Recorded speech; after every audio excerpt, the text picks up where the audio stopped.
actually worked in that office before you. I'm finishing up my last week now, as a matter of fact, so I know it can be a bit overwhelming, but I'm here to tell you there's nothing to worry about. You'll do fine. So let's just focus on getting you through your first week, okay?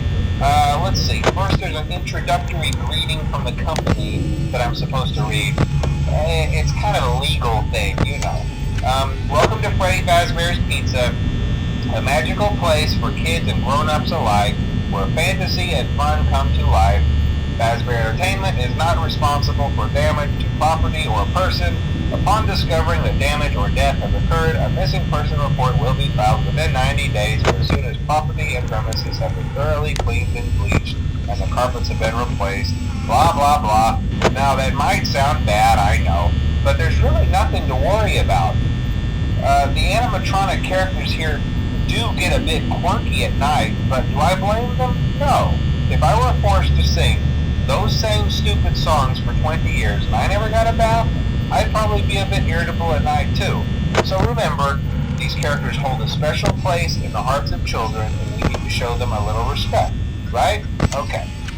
So just be aware, the characters do tend to wander a bit. They're left in some kind of free roaming mode at night.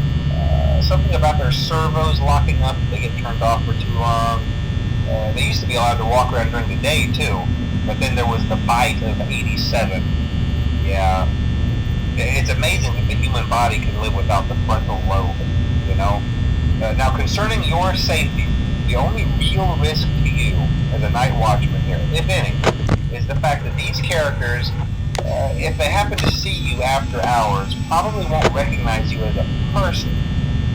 They'll most likely see you as a metal endoskeleton without its costume on. Now, since that's against the rules here at Freddy Fazbear's Pizza, they'll probably try to forcefully stuff you inside a Freddy Fazbear suit. Now, that wouldn't be so bad if the suits themselves weren't filled with cross beams, wires, and animatronic devices, especially around the facial area. So you can imagine how having your head forcefully pressed inside one of those could cause a bit of discomfort and death. The only parts of you that would likely see the light of day again would be your eyeballs and teeth that pop out the front of the mask. Yeah, they don't tell you these things when you sign up. But hey, first station of the breeze. I'll chat with you tomorrow. Check those cameras and remember to close the doors only if absolutely necessary. Gotta conserve power. Alright, good night.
talk quite as long this time since Freddy and his friends tend to become more active as the week progresses. It might be a good idea to peek at those cameras while I talk, just to make sure everyone's in their proper place, you know. Interestingly enough, Freddy himself doesn't come off stage very often. I've heard he becomes a lot more active in the dark, though, so hey, I guess that's one more reason not to run out of power, right? I also want to emphasize the importance of using your door lights. There are blind spots in your camera views, and those blind spots happen to be right outside your doors.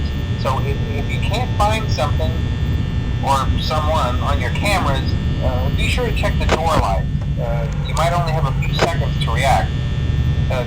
Not that you would be in any danger, of course. I'm not implying that. Also, check on the curtain in Pirate Cove from time to time. The character in there seems unique in that he becomes more active if the cameras remain off for long periods of time.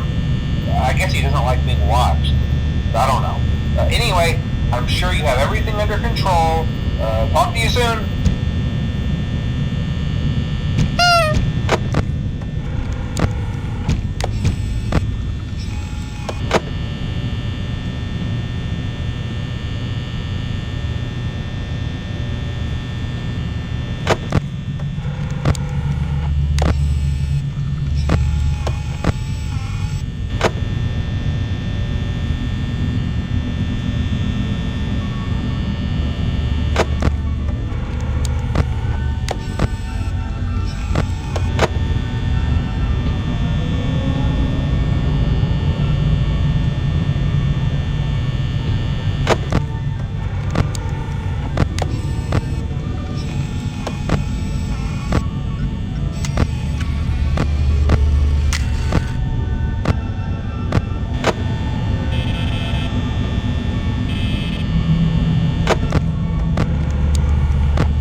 That's not what I meant. Anyway, I better not take up too much of your time. Things start getting real tonight. Hey, listen, I had an idea. If you happen to get caught and want to avoid getting stuffed into a Freddy suit, try playing dead. You know, go limp. Then there's a chance that maybe they'll think that you're an empty costume instead. Then again, if they think you're an empty costume, they might try to stuff a mental skeleton into you. I wonder how that would work. Yeah, never mind. Scratch that. It's best just not to get caught. Okay, I'll leave you to it. See you on the flip side.